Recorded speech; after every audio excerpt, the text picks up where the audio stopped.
proportionate हो जाएगा. And secondly, when the person is under suspension, the period for which he was under suspension during the month will not qualify for transport allowance. It will be reduced proportionately. तीसरा ये है कि अगर कोई deputation पे है abroad means अपने department से बाहर है, तो उस केस में उसको भी ट्रांसपोर्ट अलाउंस नहीं मिलेगा. ऐसा नहीं है कि वहां नहीं मिलेगा, जहां पे वो गए हैं वहां पे मिलेगा, बट वी आर सेइंग हमारे से नहीं मिलेगा. बट इट ठीक है जी. उसके बाद है ड्यूरिंग टूर. अगर कोई टूर पे जा रहा है तो उस केस में भी अगर वो पूरे महीने टूर पे है तो फिर तो बात अलग है. लेकिन अगर थोड़े दिन वो आए हैं तो उस केस में ट्रांसपोर्ट अलाउंस जो है वो पूरे महीने का मिलेगा. Is that clear? Yes sir. Ji sir. उसके बाद है during training treated as duty. अगर वो ट्रेनिंग पे गए हैं, ठीक है, तो उस केस में भी अगर वो बीच में आए हैं, कुछ दिन के लिए आए हैं, तो again they qualify for full month. Then during inspection survey duty. अब इसमें क्या है, कुछ लोगों की ड्यूटी हो सकती है सर्वे पे. बहुत सारे लोगों के सर्वे पे ड्यूटी लगती है ना, जैसे सेंसस वगैरह हो गया, तो उस केस में उनको ड्यूटी पे जाना होता है. ठीक है, अपने ऑफिस से अलावा उनको जाना होता है, या कि कईयों को हो सकता है कि चार्ज मिला हो दूसरे ऑफिस का. ठीक है, तो उस केस में क्या है, 8 किलोमीटर से ऊपर within the city but exceeding 8 kilometre from headquarter. उस केस में क्या है, transport allowance is given to compensate for the expenditure incurred for commuting to and fro from the place of duty and residence. Basic तो इसका purpose यही है. ठीक है, in case when gets road mileage daily allowance, आपको अगर daily allowance मिल रहा है या रोड माइलेज मिल रहा है या फ्री ट्रांसपोर्टेशन मिल रहा है इस काम के लिए, ठीक है जी, तब ट्रांसपोर्ट अलाउंस नहीं मिलेगा. Are you getting? Yes sir. Yes sir. ठीक है. इस केस में अगर आपको डेली अलाउंस नहीं मिल रहा है, रोड माइलेज नहीं मिल रही है, या आपको ट्रांसपोर्ट मिल रहा है सेफ, उसके लिए एक डेडिकेटेड व्हीकल है जिसमें आप सर्वे करने जाते हैं, आपकी टीम जाती है, तो उस केस में जो है फिर then you are not entitled for transport allowance. Then vacation department का सेम ही है, वेकेशन हो नॉन वेकेशन हो, अगर एक दिन भी वो स्कूल में आएंगे and they are in continuous job, तो उस केस में पूरे महीने का उनको ट्रांसपोर्ट अलाउंस मिलेगा.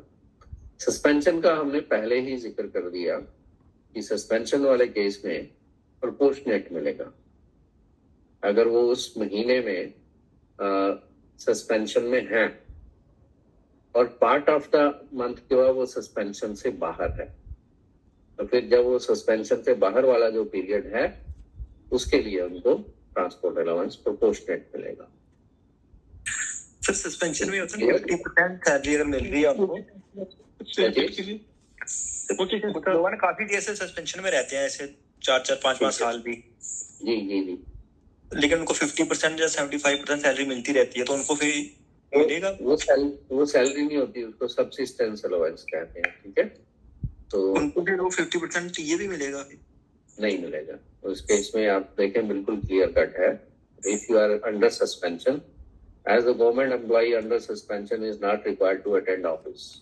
ठीक है, वो सब्सिस्टेंस अलाउंस का पर्पस अलग है, that is to compensate the family.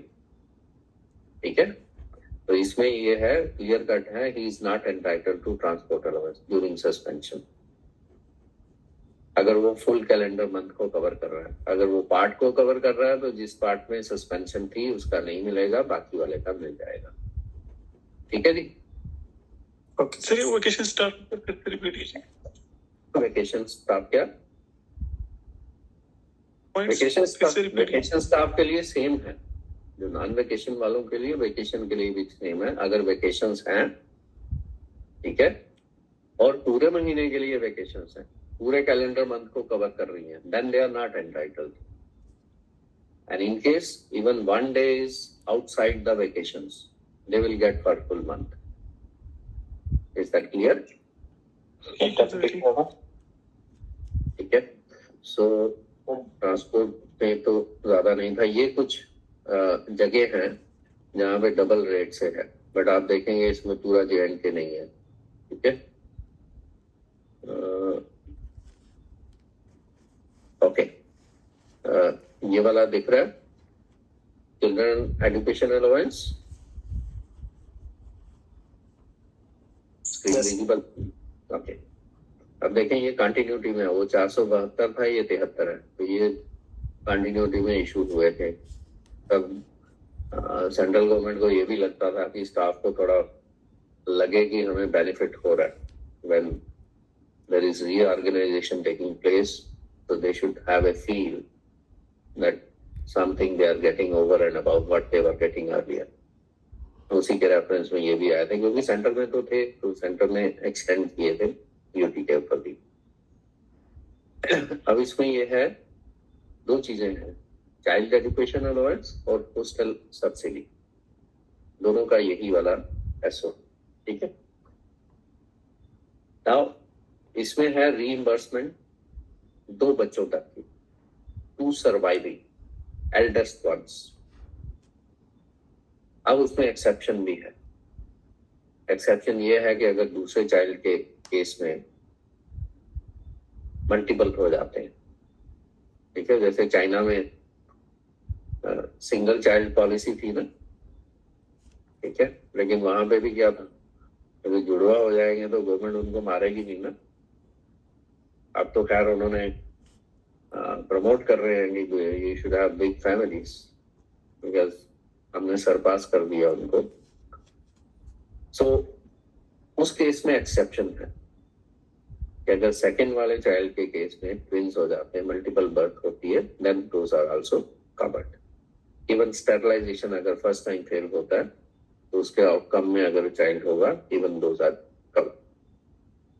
ठीक है जी, क्लियर है? First point is clear? Yes, sir. Then you have ये रीइंबर्समेंट मिलेगी कितनी। तो रीइंबर्समेंट का जहां तक सवाल है उसका है 2250 पर मंथ पर चाइल्ड। अब इसमें वो भी था कि आपका ये 50% से बढ़ेगा तो ऑटोमेटिकली ये 25% एनहांस होगा। Now you will tell me whether that has happened और नॉट, क्योंकि नहीं हुआ सर, नहीं हुआ सर, अभी तक वही चल रहा है, 27,000 चल रहा है साल का। वैसे ऑर्डर जो है वो कैटेगरी था, उसमें अलग से ऑर्डर होने की जरूरत नहीं थी, उसमें ऑटोमेटिक था, ठीक है। बट क्योंकि अपने सिर पे कोई लेता नहीं है, तो that's why things don't shape up that way. But otherwise order was very clear, whenever DA goes beyond 50%, there will be 25% increase in it. So you guys are saying still it hasn't taken place, okay? तो 2250 per month है, पर child है, तो 2 बच्चों के लिए जो है वो कितना हो जाएगा डी? 53,000 साल को जी, ठीक है। सो उस केस में आपको क्या देना होता है? बोनाफाइड सर्टिफिकेट ही देना होता है ना, इंस्टीट्यूशन का बोनाफाइड सर्टिफिकेट देना होता है, that the student is bonafide.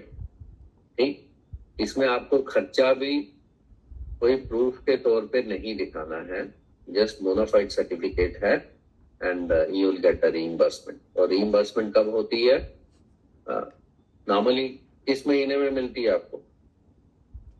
मार्च में मिलती है, क्योंकि मोस्ट ऑफ द स्कूल्स जो है फरवरी में उनके एग्जाम हो जाते हैं। ये वैसे भी कैलेंडर ईयर के हिसाब से है, एकेडमिक ईयर भी आप देखेंगे तो फरवरी तक सबके एग्जाम हो जाते हैं, तो उस हिसाब से मार्च में होता है। अब मुझे अपने दिन याद आ रहे हैं कि जब हम पास हुआ करते थे तो एक बुक्स की बड़ी तलब होती थी, नई बुक्स मिलेंगी हमें, है ना? याद Yes, है sir. सबको?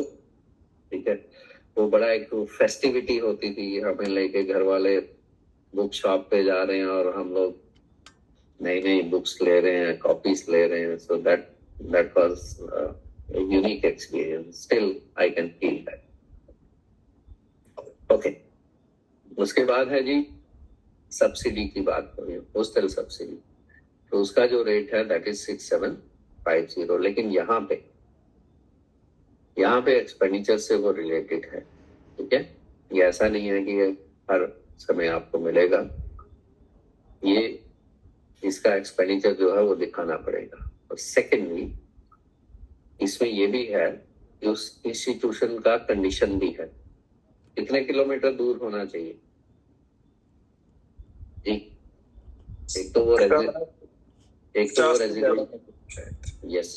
रेजिडेंशियल होना चाहिए. रेजिडेंशियल का मतलब क्या होता है कि where you are required to stay. ठीक है, वो इंस्टीट्यूशन जो है वो रेजिडेंशियल होना चाहिए. ऐसा नहीं है कि डे टाइम पे गए तो उसके हिसाब से नहीं है. दैट शुड बी रेजिडेंशियल और 50 किलोमीटर से ज्यादा होना चाहिए. ठीक है, तो दिव्यांग वाले केस में, दिव्यांग जैसे वहां पे डबल था, तो यहाँ पे दिव्यांग वाले केस में जो है double the normal rates. Got it? Excuse me sir. Ji sir जिनके ट्विंस होंगे उनको कितना मिलेगा? ट्विंस वाले केस में भी था. ये आप चाइल्ड एजुकेशन की बात कर रहे हैं या हॉस्टल की बात कर रहे हैं? Sir child education. Child education में ही वही था कि पहले तो दो जो एल्डेस्ट वन है सर्वाइविंग उनको मिलेगा. लेकिन अगर एक बच्चा हो गया किसी का, ठीक है, ऑलरेडी वन चाइल्ड, बट उसके बाद ट्विंस हो जाते हैं. पहली बार ट्विंस हो गए तो दो तो वहीं पे कवर हो गए ना फिर. Yes sir. ठीक है, तो where there is a difference. First you have one kid and after that it is followed by twins or more than twins. In that case, whatsoever is the number that will be covered, even if those are more than two. Is So it then- clear? Sir अगर first time one child है, second time twins हैं, तो 3 बच्चों का मिलेगा? हाँ, फिर 3 बच्चों का मिलेगा. ठीक है, वो अलाउड है. तो सेकंड टाइम के लिए that is allowed. Even more than twins भी होगा तो वो covered है. That was covered in the first point. ठीक है? Yes sir. Okay. सर ये 18 साल तक है या 12 तक है? ये 20 साल या 12 तक है. ठीक है, लेकिन दिव्यांग जो है उनके लिए 22 साल है. क्लियर? Whichever earlier. हाँ, whichever is earlier. अभी आने वाला है वो भी. ठीक है,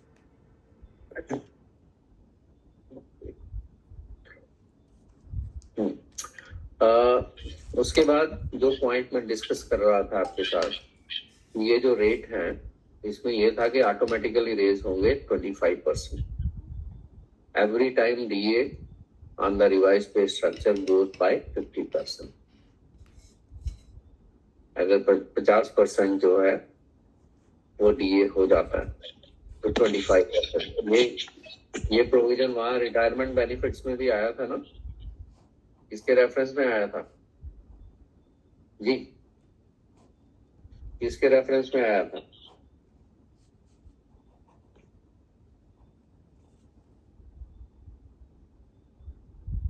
जी, किसी के रेफरेंस में आया था ना वहां पे भी. डू यू रिमेम्बर कि 50% से अगर ज्यादा होगा तो 25% का इंक्रीज होगा. तो ग्रेचुटी की जो सीलिंग थी, Yes, sir. ग्रेचुटी की सीलिंग के रेफरेंस में आया था. It was 20 lakhs, but then there was, पर वो भी अभी हुआ नहीं है. ठीक है, वो भी नहीं हुआ ना अभी. बट यहाँ पे आप देखें, यहाँ पे ऑटोमेटिकली वर्ड लिखा हुआ है. The above rate ceiling would be automatically raised by 25%. It doesn't require an order, but still, क्योंकि कोई अपने सिर पे नहीं लेता और उस तरह से चांस भी नहीं लेता कोई, so that's why it's like that. Hostel हम सब्सिडी अगर दे दें सर तो, हाँ जी, हम अगर इसको दे दें तो 25% इंक्रीज कर दें तो, देखिए order is very clear, order is very clear, but ये है कि जहाँ पे आप पे वो भेजेंगे, बिल भेजेंगे, अगर सबने नहीं किया होगा तो वो आपको डिसअलाउ कर रहे हैं, ठीक है? क्योंकि सर अभी ना हमारे ब्लॉक में सर अभी उनका सीए निकलना है, तो अभी अगर पैसा अगर आया तो अगर मैं 25% दे दूं तो फिर अब दे सकते हैं, लेकिन ट्रेजरी में बिल जाएगा, वो लोग पास करेंगे या नहीं करेंगे, I am not sure. You can, because order is very clear, order is very sir अगर मैं क्लियर। वहां पे उनको वो भी ले जाऊं साथ में, ऑर्डर ले जाऊं मैं करा के, तो फिर अगर वो कर भी पास तो फिर ऑर्डर में तो क्लियर कट लिखा होगा, ठीक है? हाँ सर वही करूँ, अगर वो पास कर गया तो फिर ठीक है, फिर ओके। बढ़िया। कितनी एस्टेब्लिशमेंट है आपकी? सर हमारे में सीए के लिए सर कोई कम से कम 10 बच्चे तो हैं। ओके ओके, कोई बात नहीं, आप कर लें फिर, ठीक है? यस सर, मैं फिर करूंगा ट्राई सर, इसी महीने सर ट्राई कर दूंगा। ओके ओके, बट ये आपको अगले साल ही मिलना है ना, अभी तो नहीं मिलेगा ना? नहीं सर, इनका सर वो है अभी पिछले साल का वो है, पेंडिंग है पैसा, इनका आया ही नहीं अभी।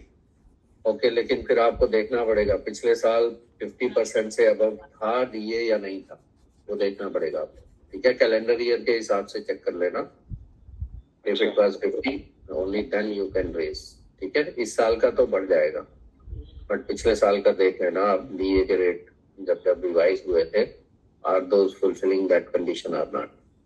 ये सर हम फिर वहां से देखेंगे ना, अपना अप्रैल से स्टार्ट करेंगे ना ये तो। अप्रैल से, ये तो आपका जनवरी से हो जाता है ना रिवाइज, ठीक है? जी जी हाँ। तो आप देख लेना उसका ऑर्डर कब हुआ था, होगा तो वो बैक डेट से ही इफेक्ट होगा, ठीक है? उसके बाद है जी postal subsidy and children education allowance, means ये दोनों भी निकाल सकते हैं अगर आप फुलफिल कर रहे हैं कंडीशंस को। अब अगर दोनों गवर्नमेंट सर्वेंट्स होंगे, हस्बैंड एंड वाइफ, तो उनमें से एक ही इसको क्लेम कर सकता है, ठीक है? दोनों नहीं क्लेम कर सकते हैं। Then reimbursement of child education allowance and postal subsidy will be done just once in a financial year. तो साल में एक ही बार होगा वो, ठीक है?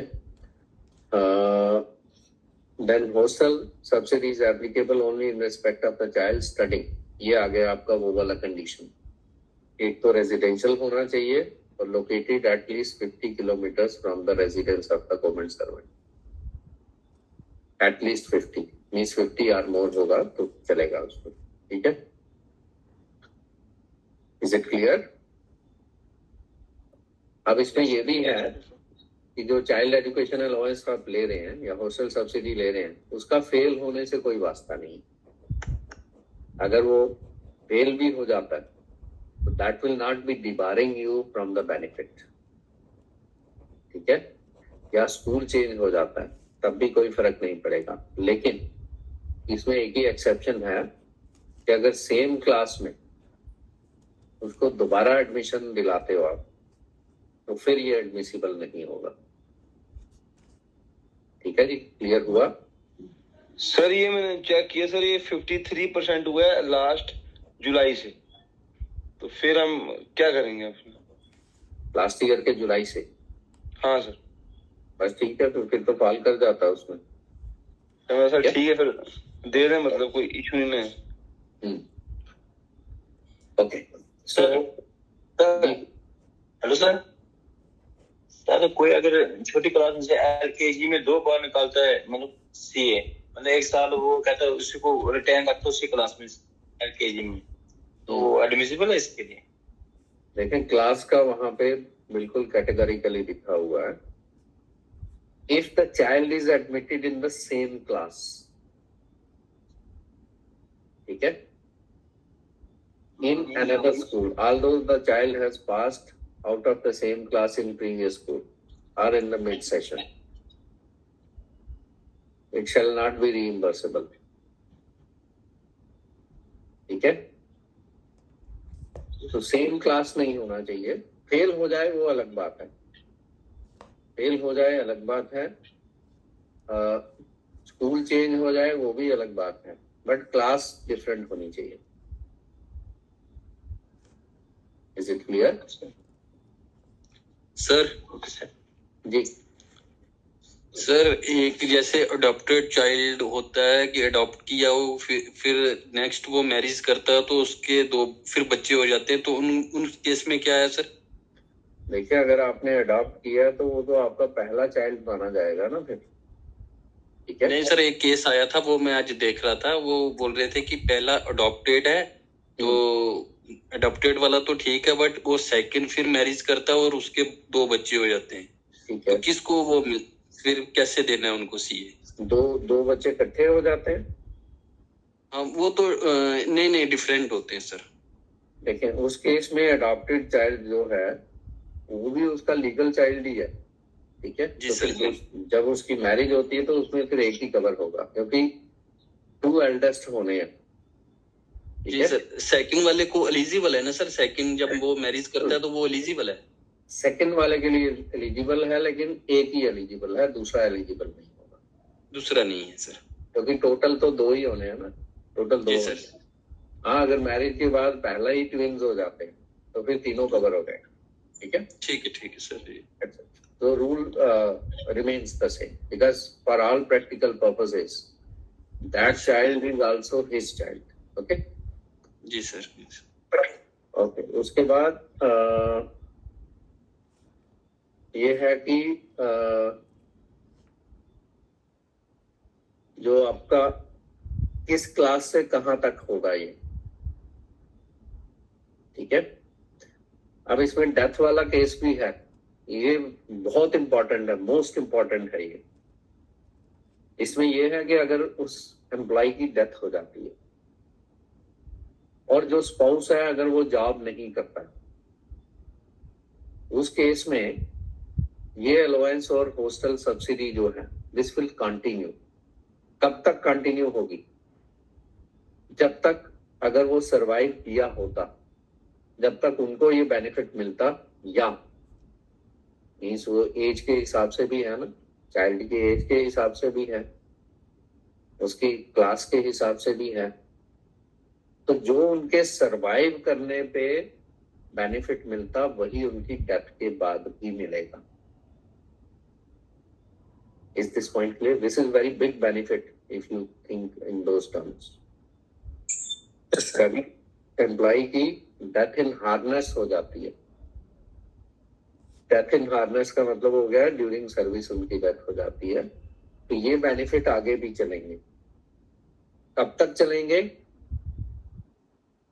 अगर वो रिटायर होने वाले थे, हमें मालूम था कब उन्होंने रिटायर होना है, तो उस केस में तो रिटायरमेंट तक ही बेनिफिट मिलता ना, चाहे बच्चे की एज उतनी हुई नहीं भी हुई थी। Are you understanding the context? Yes sir. ठीक है, तो उस केस में जब तक उनको बेनिफिट मिलता तब तक डेथ के बाद भी बेनिफिट मिलेगा। कंडीशन एक ही है कि स्पाउस जो है वो जॉब में नहीं होना चाहिए। तो this is very big benefit. Is it clear? Yes sir. ठीक है, उसके बाद है अगर रिटायरमेंट वगैरह होगी, ठीक है, तो उस केस में तो जिस एकेडमिक ईयर में वो रिटायर हो रहे हैं तब तक उनको वो ये बेनिफिट मिलेगा। अपर एज लिमिट जैसे हमने बात की, दिव्यांग के लिए 22 है और बाकियों के लिए 20 है, और क्लास कौन सी है? 12th क्लास है। स्टार्ट कहाँ से होता है जी? नर्सरी से। नर्सरी से स्टार्ट हो जाता है। क्लास 1 के 2 साल मिलता है, क्लास 1 से पहले 2 साल। तो वही मैं कह रहा हूँ, उसमें LKG UKG वगैरह जो आ जाते हैं, नर्सरी आ जाती है, ठीक है। तो फर्स्ट क्लास से 2 साल पहले मिलता है, ठीक है, जो फर्स्ट क्लास होती है उससे 2 साल पहले तक मिलता है। Is it clear? जी सर। सर इधर 3 बार भी ले रहे हैं, वो कैसे फिर हमने रेक्टिफाई कैसे होगा वो?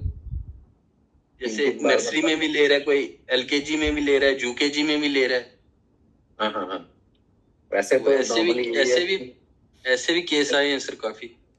सर इवन के प्री नर्सरी में भी लिया है, प्री नर्सरी में भी ले रहे हैं सर। देखें, रूल्स आर वेरी क्लियर। अब ये है कि उन पे कितना कोई अमल करता है, कितना उनको नजरअंदाज करता है, वो अलग चीज है, बट यहाँ पे हम तो रूल की बात करेंगे ना। ठीक है, पैसे उसमें कोई जाता नहीं है कि पढ़ाई कर रहा है तो चलो ठीक है जी, बट अदरवाइज यही है कि फर्स्ट क्लास से 2 साल पहले, ठीक है ना। Yes. यहाँ पे लिखे is admissible in respect of children studying from 2 classes before class 1. Is it very clear? ठीक है, 2 classes before class 1 to 12. Is it clear? Yes sir. Ji sir. अब ये है कि 12th अगर कोई नहीं करता, सपोज किया वो 10th स्टैंडर्ड के बाद पॉलिटेक्निक वगैरह में जाते हैं, तो वहां पे भी 2 साल कवर होंगे 10th के बाद, even if the student is not doing 12, फिर वो 12 तो नहीं होगा ना वो, ठीक है, वो 12 तो नहीं होगा लेकिन फिर भी 2 साल उसमें कवर होंगे। क्लियर? अगर कोई 12th में फेल हो गया तो फिर उसको 20 साल तक मिलेगा? हाँ, फिर एज के हिसाब से ही है ना, अगर 20 साल एज नहीं हुई होगी तो फिर मिल जाएगा, अगर दिव्यांग होगा तो फिर 22 साल तक मिलेगा, ठीक है, whichever is earlier than। Sir, तो डेथ केस आपने बताया, हाँ जी, हाँ जी। सर ये इस बेनिफिट के बारे में उनके घर वालों को पता होगा तभी तो उनको मिल सकता है ना, ऐसे कौन दे रहा है उनको? देखें, जिस ऑफिस में वो लास्ट पोस्टेड थे जहां पे डेथ हुई उनकी, वहीं पे क्लेम प्रेफर होगा ये, ठीक है, उसमें डेथ सर्टिफिकेट भी लगाना है, ठीक, और जो बोनाफाइड सर्टिफिकेट है वो भी लगाना है। देन उसमें ये भी शो करना पड़ेगा कि जो स्पाउस है they are not in job, तो these are the preconditions. Naturally घर वालों को पता तो होना चाहिए ना कि बेनिफिट है, क्योंकि आप ये तो क्लेम करने पे है ना, चाइल्ड एजुकेशन ऐसे तो नहीं मिलता ना, आपको बोनाफाइड सर्टिफिकेट तो देना पड़ेगा ना। How will the office come to know that your it is studying? ये लोग नहीं भी तो पढ़ाते ना, ठीक है, तो वो तो आपकी बात सही है कि घर वालों को तो पता होना चाहिए, but this is very big benefit अगर उस तरह से सोचा जाए तो एक सोशल सिक्योरिटी का एंगल है इसमें, ठीक है। मेन सर ये जो क्लॉज बता रहे हो कि स्पाउस नॉट इन जॉब है, इसका मतलब कॉन्टेक्स्ट उस बात से है क्या कि उनकी जगह पे वो जॉब ले रही है, जैसे SRO 43 में लगते हैं किसी की जगह पे, फिर तो उनको वैसे अगर तो वैसे जॉब मिल जाएगा तो फिर तो वैसे एज ए एम्प्लॉई उनको कवर होगा। हाँ, वो ऐसे हो जाएगा। अदरवाइज जैसे प्राइवेट सेक्टर में गए होते हैं MNCs में, वो भी कवर रहते हैं इसमें? नहीं, प्राइवेट वाला नहीं है इसमें, PSUs वगैरह वाला कवर है, ठीक है, प्राइवेट की बात नहीं की गई यहाँ पे जो बात अगर चाइल्ड एजुकेशन लोन्स मिलता है अगर, तो फिर यहाँ पे क्लेम नहीं करें, अगर वहाँ नहीं मिलता तो फिर उसको हाँ वो है, लेकिन प्राइवेट वाले कहाँ देते हैं, प्राइवेट वाले तो देते नहीं है, PSUs होंगे तो जरूर देंगे, ठीक है, तो प्राइवेट वालों में तो चाइल्ड एजुकेशन का उस तरह से प्रोविजन नहीं है ना, ठीक है जी सर। तो एज का जहां तक था तो 20 और 22 था, ठीक है। देन यहाँ पे जो है सस्पेंशन वाला जो है, ये सस्पेंशन वाले को भी अलाउड होगा, इवन छुट्टी वालों को भी अलाउड होगा, एक्स्ट्रा ऑर्डिनरी लीव में भी अलाउड है। Are you getting?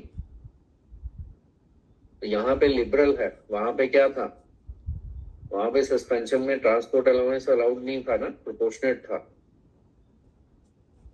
यहाँ सिर्फ एक डाइज नॉन वाली कंडीशन है कि अगर डाइज नॉन होगा फिर एलिजिबल नहीं होगा वो, otherwise even extraordinary EOL होगा, सस्पेंशन होगा, in all those cases it will be allowed. जी क्लियर है? Yes sir. Okay. So this was regarding your child education and postal one. अब आपके जो पेंडिंग रह गए टॉपिक, सर ये न्यू ज्वाइनिंग का कैसे कैलकुलेट होगा जो मिड में ज्वाइन करते हैं?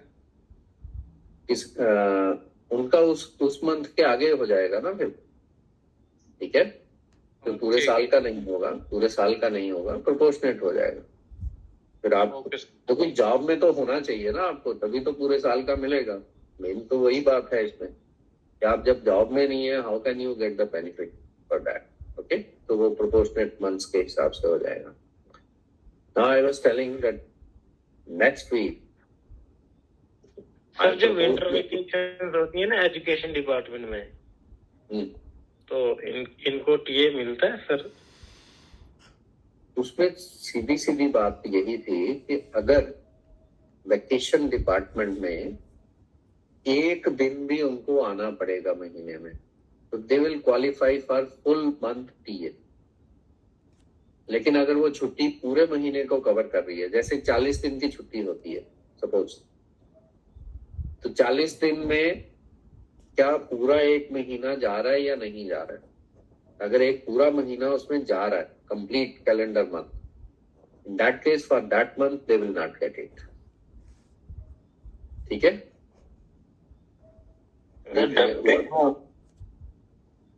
ठीक है, अगर एक दिन भी स्कूल लगा हुआ था, उसके बाद चाहे छुट्टियां हैं उस महीने में, तो फिर ट्रांसपोर्ट अलाउंस पूरे महीने का मिलेगा। It's clear? सर डेपुटेशन का बोला था आपने सीए में सर? डेपुटेशन का मैंने ये बोला कि जहां डेपुटेशन पे गए हैं वहां पे मिलेगा, बट हमसे जो डेपुटेशन पे गया है हमसे नहीं मिलेगा ना। Are you getting? अगर सपोज किया सेंटर में किसी का डेपुटेशन हो गया, से मुझे पासपोर्ट ऑफिस में डेपुटेशन मिल गया और मेरे पास ऑफिशियल व्हीकल नहीं है, in that case I will draw that from the passport office, not from my parent organization. Okay, that's it. So what I was discussing, next week आपका GFR और CSR दोनों finish हो जाएगा। ठीक है, तो ब्रीदर मिल जाएगा आप लोगों को भी। उसके बाद जब आपके एग्जाम आएंगे तो जरूर मैं रिफ्रेशर आपको दे दूंगा। ठीक है, but try to be in touch with your studies. ऐसा ना हो कि पेपर आ नहीं रहे और आप लोग बिल्कुल आउट ऑफ टच हो जाए। That should not be the case. Deepak ji कुछ कह रहे हैं? सर ट्रांसफर लॉस का फर्स्ट पे डिस्कस कर दोगे थोड़ा सा? कर्नाटक में इशू आ रहा था, आपको करेक्शन भी करवा रहे थे, बता दो फिर से। मैं यही से बता देता हूँ। ट्रांसपोर्ट अलाउंस में जो दूसरा स्लैब था, वो जो आपको प्रिंटेड मिल रहा है उसमें 3800 लिखा हुआ है, वो 3800 नहीं है, 1800 है। ठीक है, जो दूसरे वाला था ना स्लैब, एक तो था 9 एंड अबव। जी सर। 9 एंड अबव में जो था वो 3600 था, 7200 और 3600। जी सर।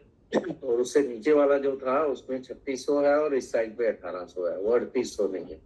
Okay sir. ठीक है, that's it, that's it. Sir एक आप और बता रहे थे न्यू ज्वाइनिंग के लिए प्रोपोर्शनल मिलेगा, वो क्या बता रहे थे? न्यू ज्वाइनिंग के लिए जैसे आप लोगों का केस मैंने डिस्कस किया था, जब आप जॉब में पूरा महीना थे ही नहीं, आपको पे भी पूरे महीने की नहीं मिल रही है, तो उस केस में आपको टीए भी प्रोपोर्शनेट ही मिलेगा। तो एक आपके केस में प्रोपोर्शनेट है, दूसरा सस्पेंशन वाले केस में प्रोपोर्शनेट है। अगर कोई सस्पेंशन में होगा तो जिस दौरान वो सस्पेंशन में था उस महीने में, जिस प्रोपोर्शनेट टाइम के लिए, उसका नहीं मिलेगा, और जिसमें वो सस्पेंशन से बाहर था वो प्रोपोर्शनेट मिल जाएगा। Okay okay sir, thank you. Okay then, see you all, नए हफ्ते में मिलते हैं फिर। Okay okay sir, thank you, thank you, bye.